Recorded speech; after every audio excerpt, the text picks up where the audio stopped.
Welcome to Round Hill Radio, the podcast in Round Hill Community Church. Through our conversations, we discover the holy and the ordinary, find moments of grace and peace, and redefine what we're talking about. We talk about faith.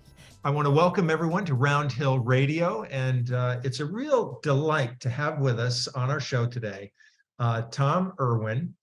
And Tom is based in Los Angeles. He works with several artists, and he is of major importance to them because he helps them to essentially get their art out into the public, out into the world so that it can be seen and enjoyed. And so, Tom, we're really grateful to have you on the show. Thank you. Good morning, everybody. Thank you for having me. So, Tom, tell us a little bit about yourself and the work you do in relationship with the artists. And I will say that we developed a connection with you, especially because of a relationship that you had with a wonderful artist named Father Bill Moore, who has been certainly an inspiration for me, and you've had a chance to get to know him. So tell us about your work with these artists and what you try to do for them and with them. Sure. So my job is, in very simply put, a simple way to phrase what I do is that I let the artists be the creatives, and I'm the business side of their lives, meaning that they create things, and I encourage them to finish them. And when they're done and they tell me they're ready to go, I take them out and develop relationships that will then have venues for them to sell them in, whether it's through commercial applications such as projects, public art projects, or be a rostered artist at a gallery, all points in between. But a lot of my work is done through brick and mortar retail art galleries. Okay, great. So I guess it was a few years ago, I don't know how many years ago now, that I happened to be scrolling through Pinterest, which I do quite often, looking for images and artwork that might be inspirational.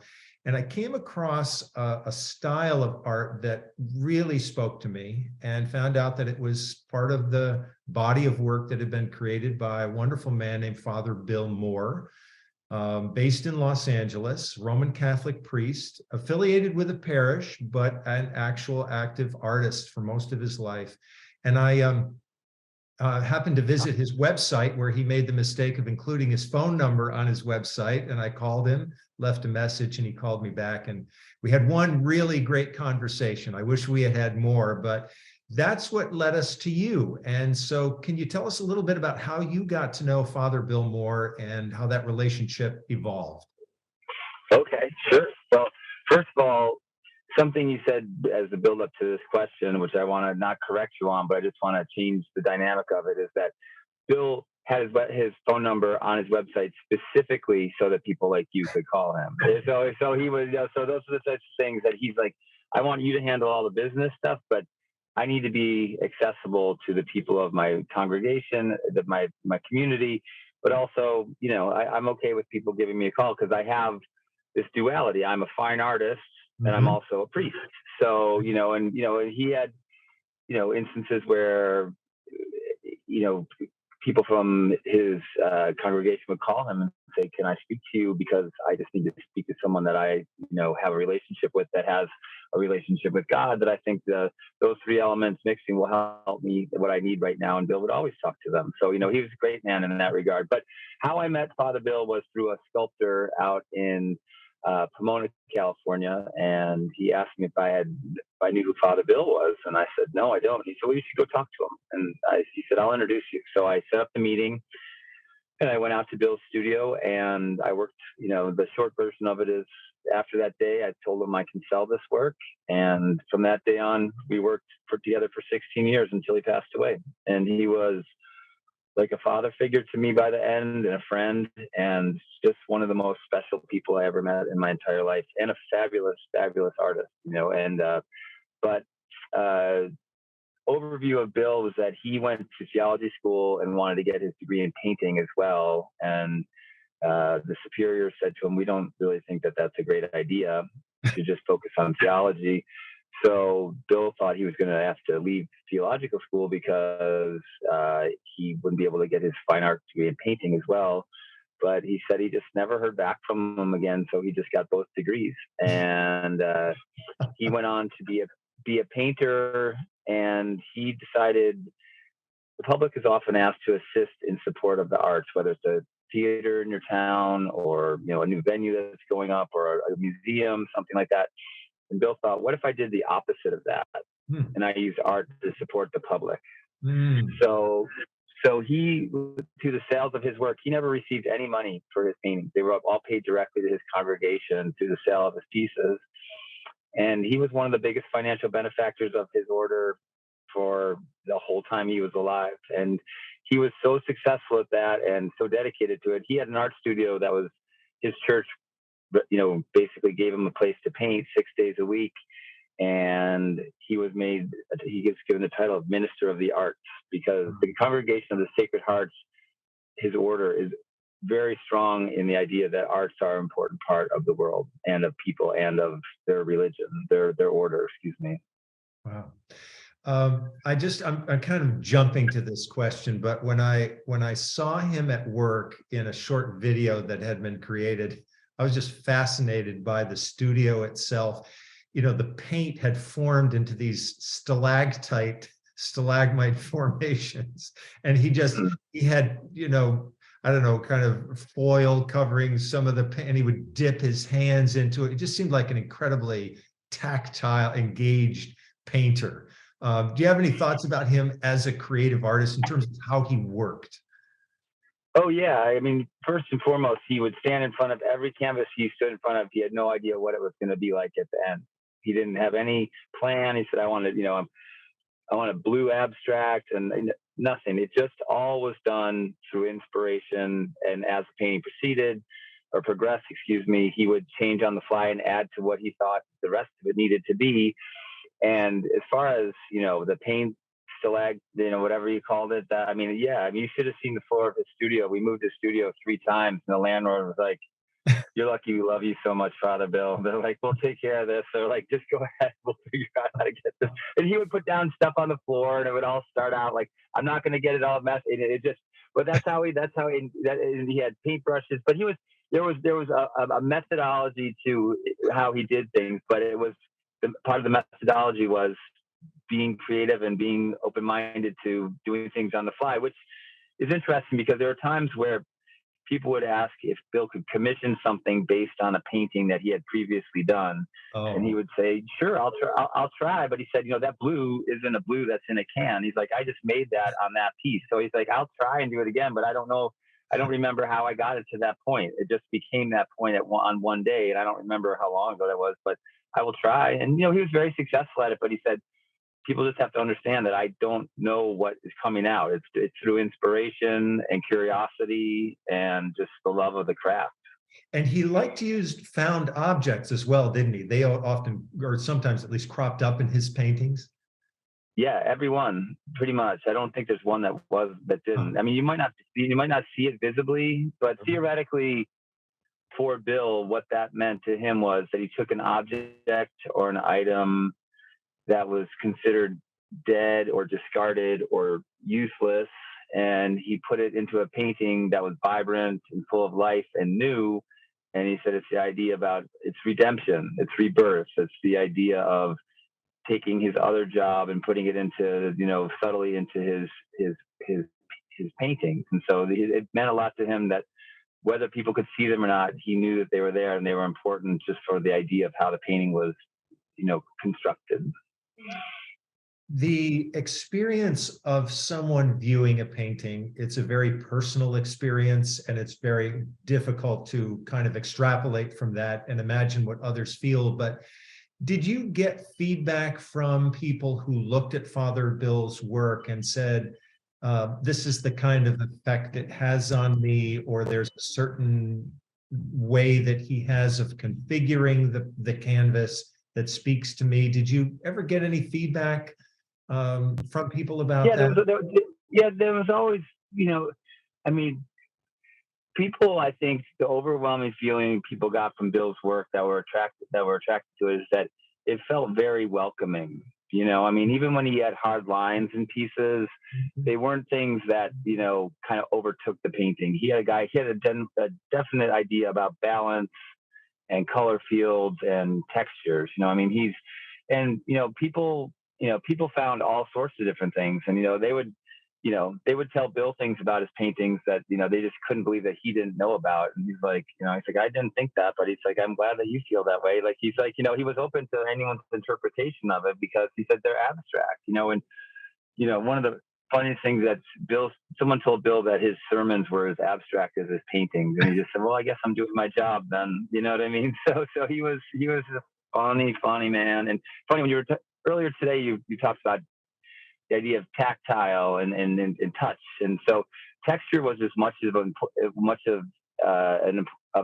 as much importance to Bill as was color, because he felt that with the human hand and the oils in the human hands, touching his paintings was fine by Bill, because he said the oils in the human hand that's excreted from your hands in combination with the plastics of the acrylics in his paintings, it actually makes them better. So he was open to, he's like, as long as your hands are clean, you can touch my paintings whenever you want. And he would even put up signs that shows us that said, please touch the art, which was funny because he did it at a group show and someone saw that and was touching Father Bill's paintings, then went over to another artist's work and started touching that. And the gallery director's like, what are you doing? And the person's like, it says touch the art. He's like, no, I'm sorry, because he didn't specify.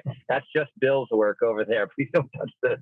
So, the cardinal sin of all gallery, anything art world-wise is touching art. But Bill was really into it. He loved it. And he did a show specifically where everyone that was in attendance was blind, so he believed in it that much, So, but his whole thing was about slowing down and taking life and stopping and looking and feeling and touching and seeing and just kind of believing that there's magic in things that you can feel through something that is creative. That was really his vibe. That was his whole thing, Tom, what I noticed when I started to find more and more of his work, initially I was looking mostly at abstracts, but then as I dug further, I discovered the crosses that he created, which were often on very, well, let me just say, much smaller canvases than some of the other more abstract pieces. When did those start to enter his life? Was that something that came fairly early? Because it seemed like a form and a style and a size that he really liked to work with, just judging by the number that I was able to find. How did that appear in his work? I think it appeared from the fact that he found that his paintings would never be considered, if you looked at 85% of what he painted, that they were quote unquote religious paintings, or paintings that were considered done by a priest and they have a message about God or whatever. They didn't. They were, it was all about interpretation. But so with the crosses, what interested Bill about them was that they were 7 by 5 inches, and he would do a bunch of them, and he would paint, and he worked so hard on those. He treated them like they were 4 by 5 foot canvases. Like he was really particular about making them as beautiful as he could. But what those meant to Bill was the idea of that, the interpretation of a cross. He's like, it can be considered a symbol in Catholicism, but he's like, it's also, there's an idea of a mathematical figure and an idea of perspective, and he's like, it's not just a cross to everybody, and so that was important to him.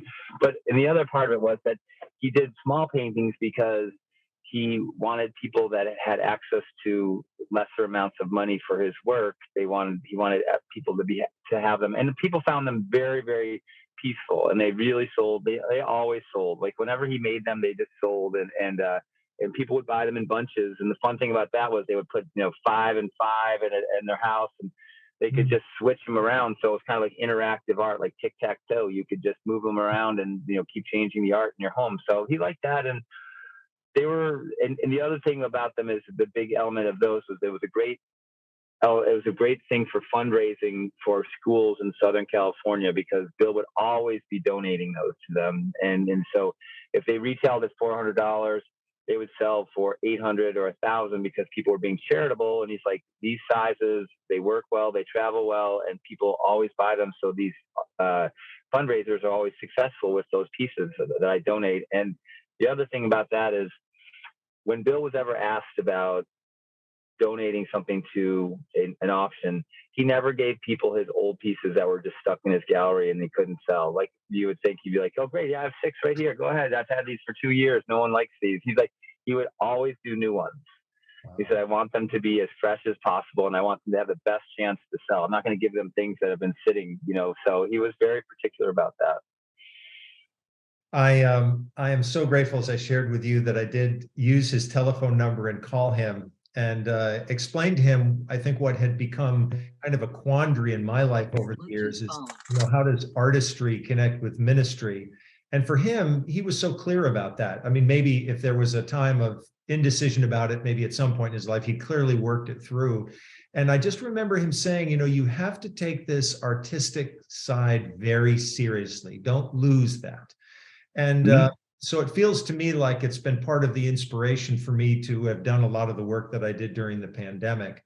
And so I'm really trying to carry forward that thought with me, the seriousness of it, be dedicated to it. This is a creative energy that wants expression. I having known him for as long as you did, this is probably an impossible question, but is there one particular insight or wisdom or direction in his life that you really find that you carry with you, Tom, as you go forward in your own work with artists and in your life? Yeah, I mean, he when you say be serious about it, one thing I would encourage you to, as you're taking Bill's sentiments with you, is that doesn't be serious about it. I think that really could be considered work hard at that, work hard at this. And because when you say serious, that might supplant your ability to have fun. And Bill was all about having fun. So he was like, work hard, have fun, be nice to people. And, just, if you don't believe in yourself, then he's like, you're never going to be able to get the public to believe in your work. You know what I mean? And that's kind of true with anything. I mean, I'm sure you speak in front of people all the time. You have to, the words you create and the messages you convey to the people at your church, they have to believe that you have to believe in what you're saying to them. I would imagine. I'm speculating when I say that, but was that the case? You feel like one would hope. You say, yeah, yes. So, but as far as taking it with me,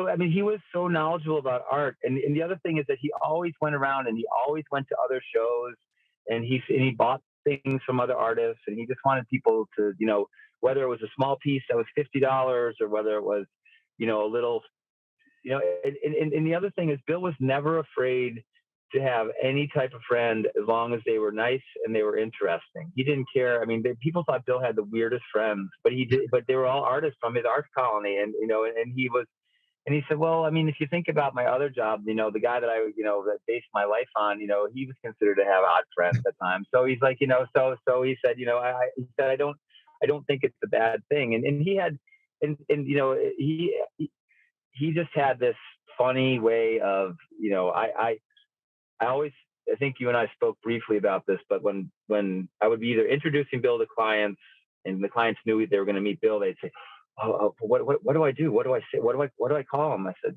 you can call him Bill. I said, you can call him Father Bill. You can call him Father. I said, he's really nice. I said, I know that it seems like you're not quite sure what to say, but please just he's just a regular guy that just happens to be a really great artist and a priest.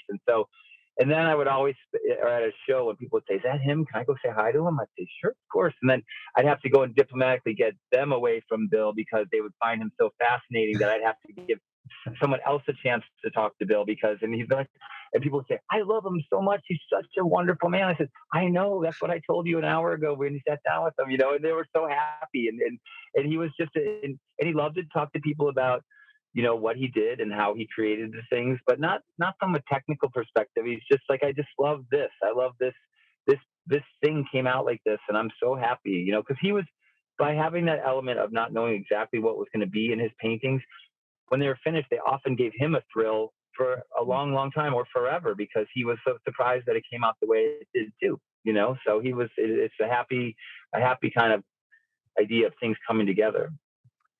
Well, it was a very happy moment in my life when I came across his work, had an opportunity to talk with him. I feel like I'm still inspired by him. And another happy moment is crossing paths with you, Tom, and having an opportunity to talk with you and learn from you. And we're so grateful that you were a guest on our podcast today. And we really appreciate all of your insights, your reflections, and the serious playfulness with which you engage your own work. So we're we're grateful to you for having been a guest on our podcast. Well, thank you to, you and Leslie. It's been really nice. And I was happy, if someone calls me and tells me that they spoke to Father Bill, I'm immediately at my best opportunity going to call them back. But, because part of it is, I just know that I know what you're going to say to me. You're not going to say, yeah, I called Father Bill and he was really dismissive and he was mean and he told me I shouldn't do my art. And he said, quit and don't even be a priest anymore. Like, go to FedEx or something. I knew what you were going to say, but I wanted to hear how you were going to say it, because that's just the effect he had on people. And as I said, that's what you told me. And I was so happy that you got to, because I'm always happy when people got to talk to him, because he was so great. He was just a really good man. And, he loves to laugh. He's funny man, loved to have a glass of wine, and just he just had it. I'll tell you one story. When Bill was very ill, I went out to his house, and hospice was in his house at that point. And so I would go out and visit him. And so he fell asleep while I was talking to me. And his friend Rich, who's went to theology school, who was also at the house, just said he falls asleep a lot now. He's like, but if he falls asleep, said, don't worry, just hang out, and then he'll wake back up. And so Bill fell asleep, and I just started reading a magazine. And about 10 minutes later, he popped his head up and he looked at me, and the first thing he said was, "Aren't I great company?" I just said, "Oh my God!" I said, "You are still so funny, and you are so sick." And I loved him.